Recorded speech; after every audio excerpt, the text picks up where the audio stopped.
আমি যার দিকে ইঙ্গিত করেছি সেটা বুঝতে কোনো অসুবিধা নেই। এই মুর্শিদাবাদ জেলার প্রাক্তন সুপার তিনি। বলে দিচ্ছি, এক, জেলখানার মধ্যে যারা আসামি ছিল তাদের সঙ্গে সেই সময় জেলখানার ভেতরে গিয়ে ইনভেস্টিগেশনের নামে তাদেরকে প্ররোচিত করা হতো যে একটা কাজ করতে পারলে তোমাদের সকলের মুক্তি, সেটা অধীরচন্দ্রকে খুন করতে হবে, যা টাকা লাগে দেওয়া হবে, তোমাদেরকে বার করার ব্যবস্থা করবো, কিন্তু কাজ করে আবার ঢুকে যেতে হবে। এবং তাদের নেতৃত্বেই এই মুর্শিদাবাদ জেলায় প্রথম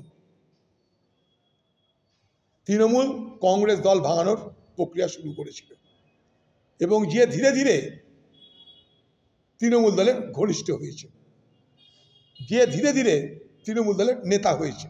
এবার বুঝে নাও তোমরা, ইন্ডিকেশন ইজ এনাফ।